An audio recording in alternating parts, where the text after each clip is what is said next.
안녕하세요. 딜리의 공책 딜리입니다. 오늘은 김미경의 리부트 마지막 편입니다. 지난 시간에 얘기 드린 4가지 리부트 공식 기억하시나요? 첫째, 언택트를 넘어 온택트로 세상과 연결하라. 둘째, 디지털 트랜스포메이션 하라. 셋째, 인디펜던트 워커로 일하라. 넷째, 세이프티였습니다. 그럼 김미경 강사가 말하는 나를 살리는 4가지 공식, 내 인생을 바꾸는 공식을 적용하려면 무엇을 해야 할까요? 이미 자신만의 공식대로 하고 계신다면 이 책의 내용은 참고만 하셔도 좋을 것 같습니다. 138페이지입니다. 변화가 두렵고 무섭기만 하다면 변화를 자기 일상으로 받아들이고 심지어 변화를 활용해 도약의 기회로 삼는 것은 불가능하다. 그동안 우리는 바쁜 일상에 치여 꿈을 잠시 잊어버렸을 수 있다. 그러나 혼돈 속의 거대한 질서로 들어가기 위해서는 내 꿈을 다시 확인할 필요가 있다. 세상이 변하고 있다 해서 나의 꿈까지 바꿀 필요는 없습니다.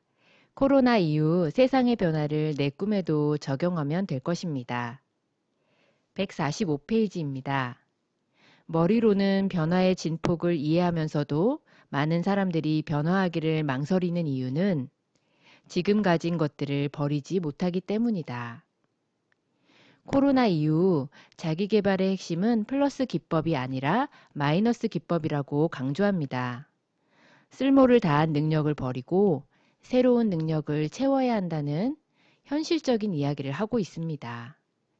새로운 시대의 리부트, 재시동을 걸기 위해서 내 안에 오래된 묵은 관행들을 털어내자고 합니다. 이 내용은 개인의 변화를 위한 모든 순간에 적용되는 이야기입니다. 마쓰다 마츠히로의 청소력에서도 마이너스 에너지를 없애는 청소력을 말했는데 일맥상통합니다. 버리지 않으면 새로운 것은 들어올 수 없습니다. 리부트라는 개념은 흔히 컴퓨터 재시동을 떠올리게 하지만 원래 영화업계에서 많이 쓰는 용어라고 합니다. 영화 용어로 어떤 시리즈 작품에서 그 연속성을 버리고 작품의 주요 골격과 인물만 차용해서 새로운 시리즈로 다시 시작하는 것을 말합니다. 149페이지에서 저자는 이렇게 말합니다. 우리도 기존의 것을 다 내려놓고 리부트하는 방법밖엔 없다. 인생의 재시동에는 조건이 있다.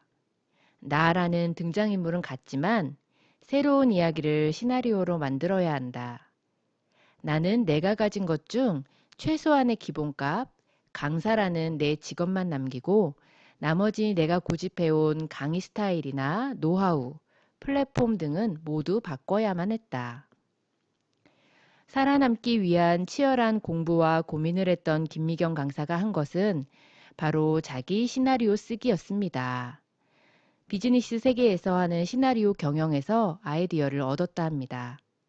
국가나 산업, 기업처럼 큰 단위에서는 미래 예측 시나리오를 작성하고 대응해 간다고 합니다. 불확실한 미래를 대비하는 시나리오는 지금 국가나 기업만이 아닌 개인에게도 중요하고 필요하다고 느낀 것입니다. 150페이지입니다. 원장님, 저 어떻게 해야 하죠? 코로나 이후 많은 이들이 내게 물었다. 개업한 지 일주일 만에 코로나가 터져서 첫 월세는커녕 은행에서 대출받아 치른 인테리어 비용 이자도 감당하지 못하는 자영업자. 2주간 재택근무를 하던 와중에 문자 메시지로 해고 통보를 받은 싱글맘. 영국 런던에서 집 한 채를 빌려 에어비앤비 숙박업을 하고 있었는데 몇 개월째 손님을 한 명도 받지 못한 한인 교포까지. 내게 온 사연들은 하나같이 구구절절했다. 안타까운 소식들에 김미경 강사는 어떻게 이 위기를 함께 헤쳐나갈까 고심하다가 각자의 인생 시나리오를 써보자고 제안했습니다.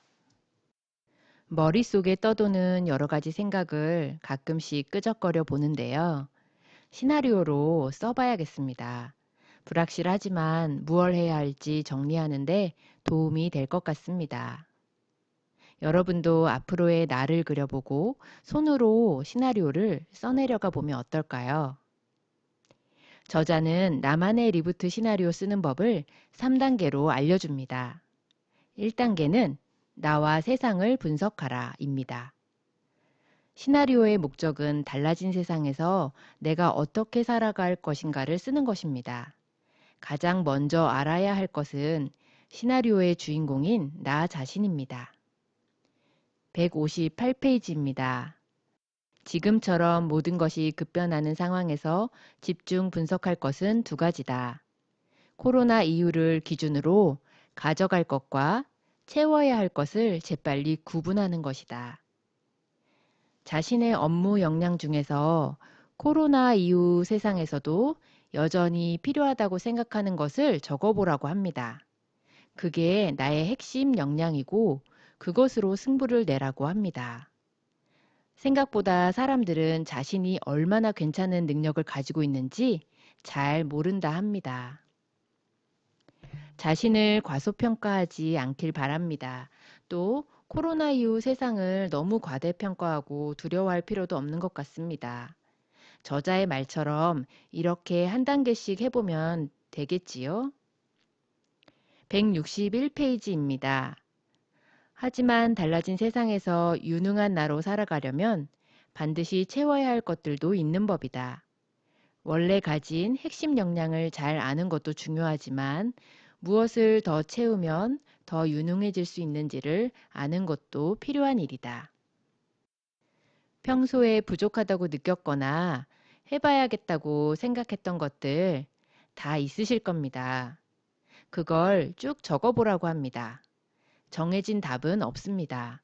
적었다고 해서 반드시 해내야 하는 것도 아닙니다.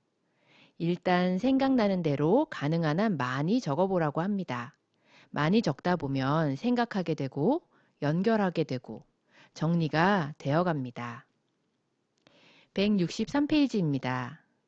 나에 대한 분석이 어느 정도 됐다면 이번엔 내가 살아갈 세상을 분석할 차례다.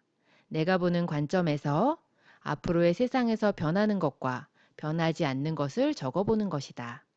내 경우에는 강의를 듣고 싶은 사람들의 욕구는 변하지 않겠지만 강의를 듣는 방식은 지금과는 완전히 달라질 것이다. 변하지 않는 건 극히 드뭅니다. 그래서 저자는 내가 가진 핵심 역량 빼고는 다 변하는 것이라고 결론 지었다 합니다. 이렇게 가져갈 것과 채워야 할 것, 그리고 변하는 것과 변하지 않는 것을 적다 보면 자동으로 머릿속에서 연결짓기를 합니다.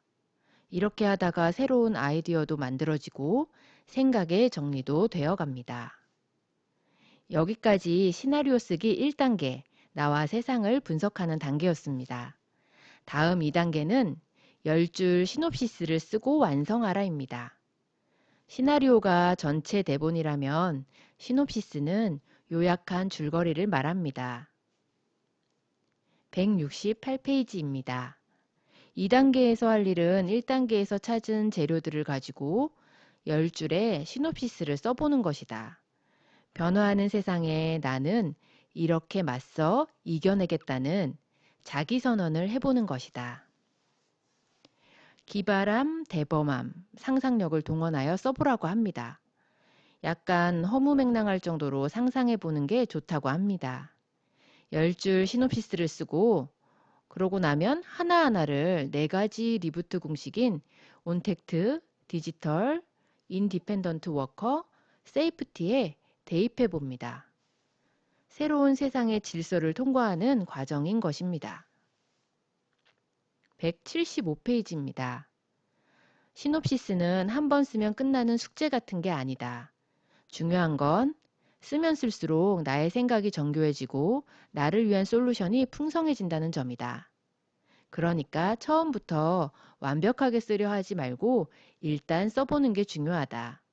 머리로 상상하고 리부트 공식에 하나씩 넣어보는 연습을 반복하다 보면 상상도 못했던 진짜 나를 살리는 시나리오를 손에 쥐게 될 것이다. 마지막 3단계는 투두 리스트를 만들고 즉시 실행하라 입니다. 해야 할 것을 알았으면 할 일의 목록을 만들고 실행하면 됩니다. 혼자 하기 힘들면 해당 분야의 사람들을 만나거나 또 배움을 지속하고 모임 안에 들어가서 도움을 받는 것도 좋다고 합니다. 나를 살리는 시나리오를 완성하는 방법은 실패하고 수정하기를 반복하는 것에 있습니다. 시나리오 쓰기 여러분도 이제 하실 수 있겠지요? 시나리오 쓰기 정리해 보겠습니다. 1. 나와 세상을 분석하고 2. 10줄 시놉시스를 써보고 공식에 대입해 완성한다. 3. 거기서 할 일의 목록을 정하고 하나씩 실행해 간다 입니다. 마지막으로 186페이지입니다. 우리 대부분은 격변하는 세상의 앞줄에서 뛸 수 있는 비범한 사람들이 아닌 평범한 사람들이다. 이번에도 역시 앞줄은 아닌 듯하다. 그러나 앞줄이 아니라고 길을 나서지 못할 이유가 없다. 나는 꿈을 가진 평범한 사람의 가장 용기 있는 선택이 추격이라고 믿는다. 추격보다 더 용기 있는 출발은 없다. 두렵지만 확신이 없지만 그냥 한 발을 내딛자. 그리고 속력을 내보자. 그 여정에서 확신도 자신감도 만나자. 이 여정을 통해 또 한 번 우리는 나와 내 꿈을 살려낼 것이라 믿는다. 처음엔 시나리오 쓰기라 해서 거창해 보였는데 하나씩 짚어보니 우리도 써볼 수 있을 것 같습니다. 오늘 당장 노트에 3단계 제목을 적고 10줄이 아닌 한 줄이라도 써보면 좋겠습니다. 내 관점에서 쉽게 써보면 됩니다. 오늘 딜리의 공책은 여기까지입니다. 도움이 되셨다면 구독과 좋아요 눌러주세요. 당신의 공간을 충만히 채우는 하루가 되실 거예요. 감사합니다.